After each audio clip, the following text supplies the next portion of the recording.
All right, so I want to talk about some virus stories today. There's a few big things I wanted to bring up. So, the first one being a CNN article titled, "There is no getting back to normal, we need to accept it." And then Francois Balou, whoever that is, I don't know them, says, "There's no getting back to normal. Experts say the sooner we accept that, the better. This is possibly the most damaging message in terms of public health, and I believe it is highly irresponsible to run such an uninformed headline." Now, again, it is highly uninformed because it's bunk. Like, it's complete bunk. There is no evidence that we can't go back to normal, and we've known this for months. We've known this for months. We've known for probably since May. There's even some stuff coming out in April, but for sure May, June at the absolute latest, that the death rate is incredibly low for people who are under 50.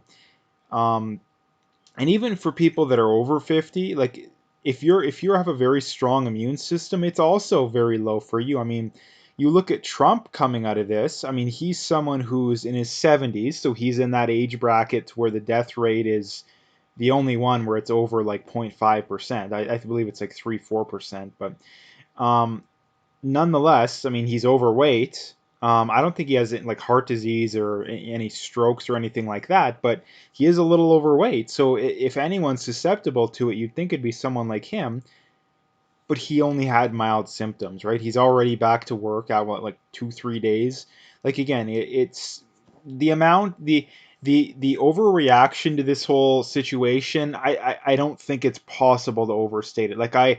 If you're talking to the average person, I literally do not believe that it is possible to over. I mean, it is, but it would be near impossible to overstate how much we overreacted to this. I mean, we have draconian lockdowns going on in, Australia and places like that. We have, I mean, draconian lockdown measures in Ontario specifically, also Quebec. I mean, in Colorado, they're not even allowing college age kids to get together. Like, seriously, like, how is that not a civil rights issue? Barring peoples of certain ages from interacting with one another, like, literally. Like, it's just pure and utter insanity that's going on out there these days. And I mean, you look at Ontario and Quebec. I mean, they have mask mandates. I think for about 3-4 days now. My guess is that the numbers. I mean, the numbers are going to come down eventually, but then it won't have an effect, and they won't admit it as usual. It'll be, oh, we got to lock down. We people aren't doing, like, again. They will never admit they're wrong. It will always be just double down, double down, double down. And the mainstream media loves it because they're making money. Like, they're making tons of money off this kind of stuff because, again, if you're not working, and not only that, if you're paranoid, well, guess what? You're going to want to watch the news. If, like, honestly, just think about it from a logical perspective. If the news was telling everybody on one hand, yeah, it's not that bad, you really don't have a whole lot to worry about, or on the other hand, this is doomsday, like, which is pretty much what they're doing. Um, of course, if they tell people it's doomsday, they're not going to want to miss the news because, oh, it's doomsday. And, like, it's just, oh my, like, the average person when it comes to this kind of stuff is just so insane.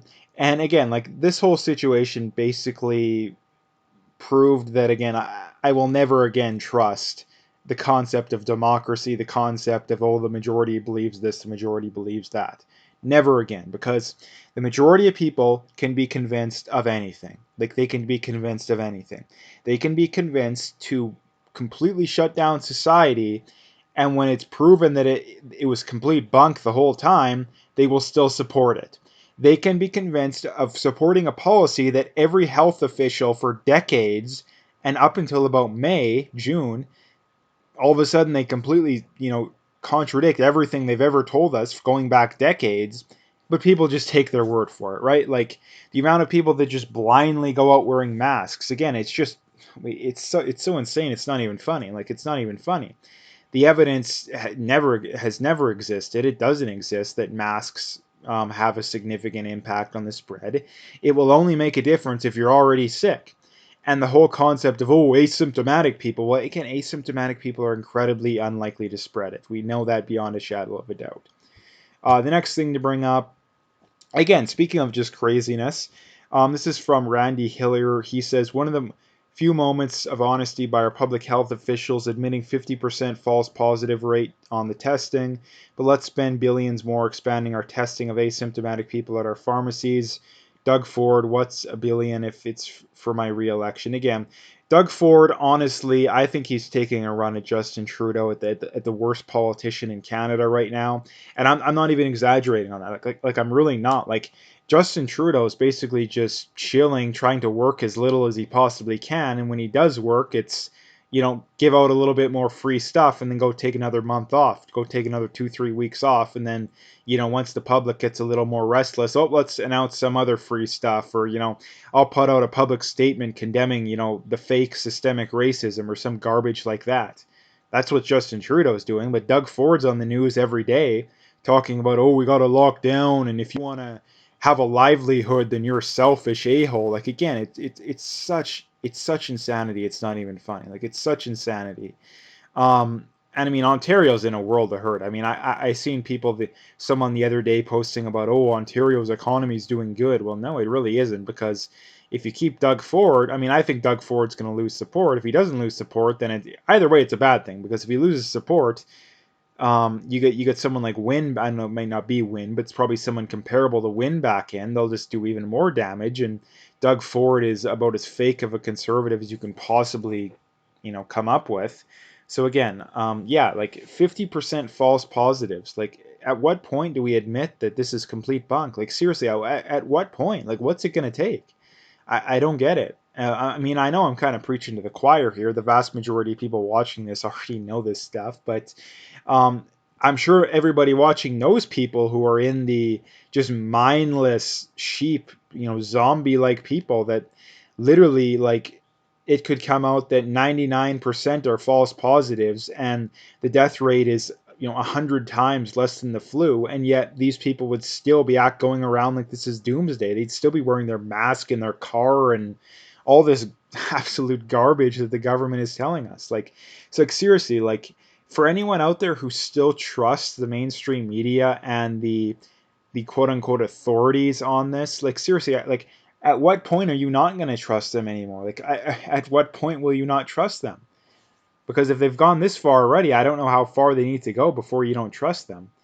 But anyway, the next thing to bring up, this is something I've mentioned before, but I wanted to bring it up again. From Spencer Fernando, yet another study showing how big of a difference vitamin D makes. So again, why are governments not shipping vitamin D to everyone? It would cost a fraction of what they've already spent. The fact is, they don't want us healthy. They don't want their crisis power to end. And again, this is just the seems like millionth piece of evidence that the government doesn't care about keeping us safe and how are we going to control the spread. No, they don't care. The goal is power. The goal is power. If they actually cared about reducing the spread, they would have done what or sorry, if they would have cared about getting us through this mess, they would have done what South Dakota and Sweden and those kind of places did. But no, they're never going to do that because they want power. And this is the same thing. Two people say, oh, you're just bought. No, again, I've literally spent half this video criticizing Doug Ford. So again, it's not a bias thing. It's not a bias thing. It's a reality thing. And at this point, any government that is still pushing these crazy lockdown measures, I don't care what they are, if they're physical lockdowns or mask mandates or, draconian restrictions on businesses or going out or whatever it is, don't go, you can't have Thanksgiving, any of this kind of stuff. Those politicians are pieces of garbage. I don't care what side they're on. The reality is, though, is that they tend to be on the left more, but Doug Ford is one of the, if not the worst when it comes to this, so he doesn't deserve to be let off the hook by any means. If I mean, he should be getting the most criticism, probably, to be honest.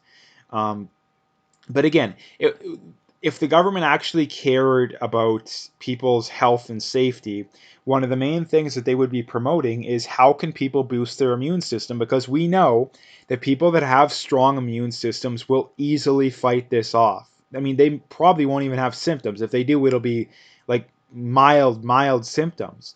So again, if the government actually cared, they would be telling us about this kind of stuff. Now, why don't they? Because I don't think they have people's best interests at heart. And at the very least, I think that the pharma companies and the mainstream media doesn't want it, Because if you just tell people to, exercise, eat right, and supplement, stuff that you can, because if you're in Canada most of the year, the vast majority of people are not going to have sufficient vitamin D levels, especially during, going forward for the next 6 months, 7 months or so. The government should be doing this, but the fact that they're not just goes to show that they don't have people's best interests at heart. That may not be that they're trying to screw things up. I just think that when it comes to these big pharma companies, they're the ones that want to make all this money. Like, it's very funny. You have all these leftists that are worried about corporate greed and the wealth gap, but yet they're supporting policies that are making the rich richer. Anybody talking about, oh, we can't go back to normal till there's a vaccine, what you're literally saying is we can't go back to normal until billionaires increase their net worth by 10, 20, 50%. Bill Gates says he's going to double it. Like, again, it's such insanity. It's not even funny. You have these people that, oh, we're against the wealth gap and all. Like, you're supporting policies that are making the rich richer and the poor poor. Like, seriously, you have to be one of the dumbest individuals alive to actually believe this kind of stuff. But yet they do. Yet they do, because their goal isn't the wealth gap. The goal is to push big government, right? The goal is to push big government. And the last thing to bring up is something that I've brought up before, but from Undercover Huber on Twitter here, and he says, bombshell New York Times story on Trump tax returns shows that he received 3.5 million wire transfer from a corrupt Russian tied to Vladimir Putin. Oh wait, that was Hunter Biden, and the New York Times didn't even report it. Now again, this is one of the things that Wallace and all the idiots, talking about the debates, let Biden lie about. I mean, there's documented proof that this happened, and yet they still didn't fact check Biden on it. I mean, they fact checked Trump on stuff that they didn't need to fact check him on. Like, again, the whole point being here is that the bias knows no bounds. That Trump, you can literally have, Trump people within the Trump campaign that literally just have meetings with Russians, and that's proof of collusion, right? Like, that's definitive proof of collusion. Even though it's kind of part of your job as a government to meet with foreign governments, right? But again, you have a member of the Biden family that can literally get paid massive amounts of. I mean, for them, it's not that much money, but for you and me, that's a ton of money. Like, that's a ton of money. Um, and yet nobody cares. Like I say, the bias just knows no bounds here, and yeah, that's kind of where the mainstream media is at these days.